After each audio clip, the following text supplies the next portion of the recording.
No, muchísimas gracias a usted. A ver, el planteamiento es el siguiente. El ministro Ceballos dijo ayer en el programa del doctor Huerta Espacio Vital que se está evaluando el uso de una tarjeta verde, ¿no? Como una suerte de pasaporte para aquellas personas que ya tienen las 2 dosis contra la COVID-19. Imaginamos que esto serviría como, como una muestra de que primero ya se vacunó, está inmunizado y que puede ingresar a ciertos espacios porque en otros países sí se está solicitando para entrar a lugares cerrados la tarjeta de vacunación. ¿Esto es beneficioso en nuestra realidad? ¿Es oportuno? Bueno, mire, yo creo que actualmente tenemos a puertas dos problemas graves. Uno, que podemos tener una tercera ola, y el otro es también la resistencia creciente hacia la vacunación. Entonces yo creo que los países están, ante esos dilemas, están buscando, digamos, iniciativas creativas que permita que la población viva de manera segura, ¿no? Y entonces hay países como Francia, como Israel, que han empezado esta medida y creo que ha tenido muy buena acogida. Por ejemplo, en Francia, a partir de este fin de mes, va a ser obligatorio que digamos, los hoteles, restaurantes, transporte, tienen que entrar con el pasaje, con este carnet sanitario o pasaporte verde. Y entonces se han acabado ya las citas por internet. Así es. Entonces están buscando de alguna manera de presionar a mucha gente que lo ve todavía como una cosa sofisticada, la vacuna. Yo creo que es una necesidad de estar vacunados. Pero sin duda, doctor Nino, pero yo le preguntaba cuán oportuno era en nuestra realidad por dos factores. Primero, porque aquí las vacunas llegan a cuentagotas, ¿no? Más allá de la resistencia que hay por colocarse la vacuna de tal o cual laboratorio, o más allá del hecho de que la gente no regrese por su segunda dosis, que es importante, aquí no hay suficientes vacunas como para acelerar este proceso, ¿no? Vemos, por ejemplo, que en comunidades rurales todavía no llega la vacuna. En ese sentido, se ha vuelto un privilegio, ¿no? Estar vacunado, ¿no? O sea, es decir, si habláramos de que esta vacunación, este proceso fuera recontra democrático y súper masivo, pues ahí sí uno diría, oiga, usted no se quiere vacunar porque no le da la gana, ¿no? Y entonces vamos a diferenciar a aquellos que sí tienen las 2 vacunas y les vamos a dar una tarjeta verde. Pero eso no sucede en nuestro país. ¿No sería discriminar de alguna manera? Cuando se hace una política pública, no es solo hay que publicarlo en el peruano, sino tiene que tener un respaldo económico y poder para poder implementarlo. Y además, una política pública tiene que tener sanciones si no lo cumple. Entonces, a veces no estamos acostumbrados a dar políticas que dan el peruano, pero no garantizamos que se cumpla. Entonces, si quieren dar tarjeta verde, tiene que garantizar que hay disponibilidad de vacuna. Exacto. Entonces, no, pues una cosa es con la otra. Y la otra cosa es que ahí hay un dilema también de la libertad, que hay muchos grupos que están en contra de esta propuesta. Pero, por ejemplo, en Argentina, un empresario voluntariamente dijo, bueno, aquí van a entrar a trabajar solo aquellos que están vacunados. No estoy estigmatizando, pero yo no quiero poner en riesgo a mis otros trabajadores que están vacunados, y como ustedes saben, todavía hay riesgo de que puedan infectarse por alguien que no quiere. Así es. Entonces yo creo que van a ser medidas progresivas. Por ejemplo, de repente habrá ya restaurantes o centros de diversión, teatros, que puedan poner esa exigencia. Claro. Por ejemplo, en Francia, el que no quiere vacunarse se le pide que tenga que tener una prueba PCR de máximo 12 horas, por ejemplo.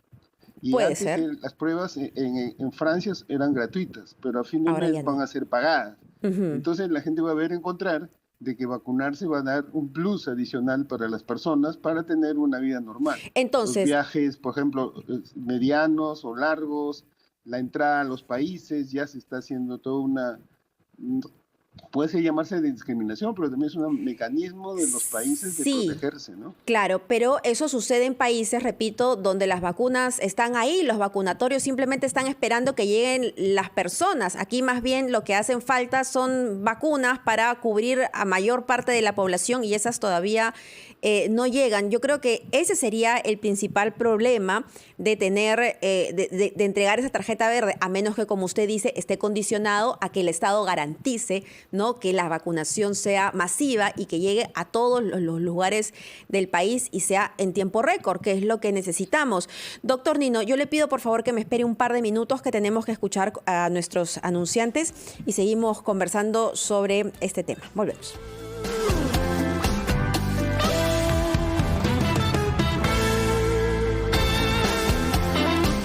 10 de la mañana con 35 minutos, junto al doctor Alfonso Nino, director de la Escuela de Salud Pública de la Universidad Peruana Cayetano Heredia. Estamos analizando este anuncio que ayer hizo el ministro de Salud, el doctor Ceballos, sobre que se está evaluando el uso de una tarjeta verde para aquellas personas que ya están vacunadas contra la COVID-19.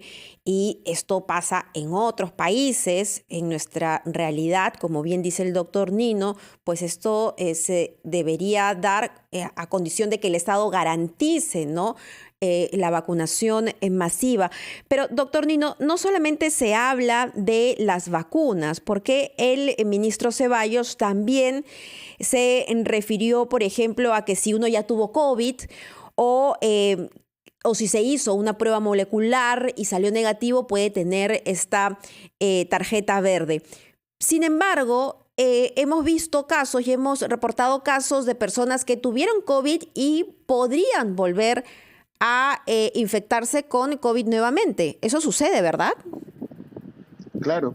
Entonces, yo creo que, por ejemplo, en Francia, que conozco más como referente, han tomado todo este caso. Por ejemplo, si hay una persona que ha tenido COVID, tiene que haber un certificado de un médico con QR que garantice que no es un certificado falso, ¿no?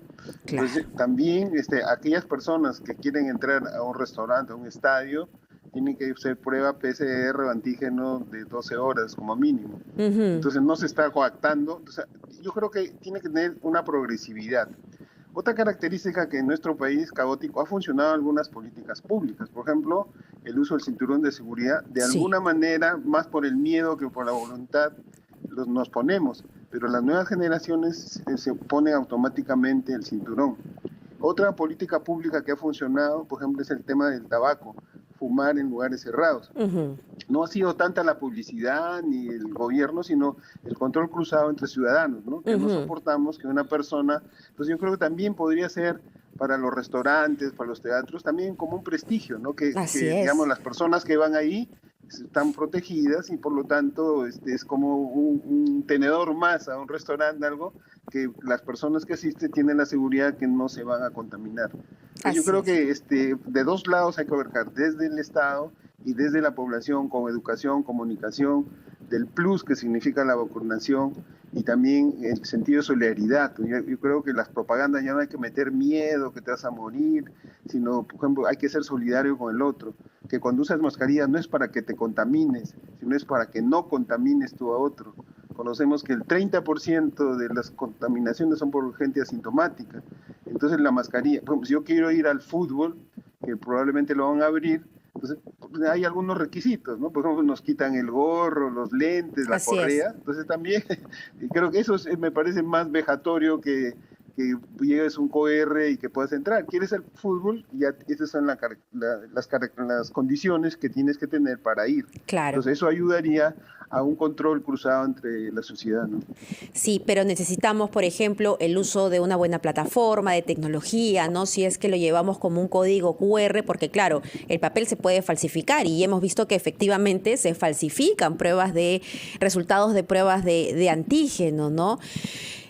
Lo único que hay que esperar, doctor Nino, es que sí, eventualmente vamos a tener que hablar de esto, es decir, de que esto sea una realidad, ¿no? Como una suerte de tarjeta verde o pasaporte para poder ingresar a lugares, pero lo que primero necesitamos es que la vacuna llegue a todos los peruanos. Eso es lo único que va a garantizar que esta no sea una medida discriminatoria, aunque sí es acertada en las realidades de otros países. Aquí lo que queremos es seguir avanzando. Y en ese sentido, doctor Nino, sí, ya para terminar, yo quería hacer hincapié en que lamentablemente esta edición de Vacunatón de este último fin de semana en Lima y Callao por lo menos no ha sido tan exitosa como lo ha sido en otras ocasiones. ¿Le parece a usted que el ministerio quizá debe reformular la estrategia, quizá por grupo etario Mire, yo mayor creo comunicación. Mire, con la entrada del presidente Sagasti se mejoró, digamos, la estrategia, dándole supuestamente un enfoque más territorial. Pero en la práctica se ha seguido la misma. Entonces, la estrategia que yo veo es una estrategia basada en el Ministerio de Salud y las enfermeras. Y entonces esto no es posible. Yo creo que, por ejemplo, tienen que tener protagonistas los gobiernos regionales, los alcaldes. Por ejemplo, el caso de Tacna. Que Tacna decide con sus autoridades, con el apoyo de salud, cuáles son los estratos de edad que tienen que ser vacunados, ¿no es cierto?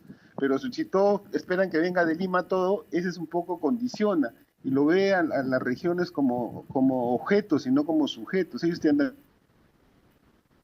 Uy, perdimos la conexión con el doctor Nino, pero la idea ha quedado completa. Un poco más de autonomía, de decisión a los gobernadores regionales, porque cada región tiene su propia dinámica. Regresamos con el doctor Nino, ¿lo tenemos, doctor? Así es. Sí. Bueno, para cerrar entonces, doctor. Entonces lo que decía, quería decir... entonces lo que quería decir es que hay que replantear el enfoque territorial, donde los actores, que es el alcalde, el presidente regional, conjuntamente con los técnicos, las universidades, por ejemplo, que están ajenas de todo, que tienen una serie de profesores, alumnos de ciencias de la salud, que pueden todos confluir para generar estrategias locales que sean mucho más efectivas y no solo depender de que Lima diga el amén de qué cosa hay que hacer en cada sitio. Así es. Yo creo que eso es un cambio que tiene que hacerse de manera urgente. Muy bien, doctor Nino, le agradecemos mucho por estos minutos. Nada está escrito en piedra, todo puede reformularse siempre y cuando sea para mejor. Era el doctor Alfonso Nino, director de la Escuela de Salud Pública de la Universidad Peruana Cayetano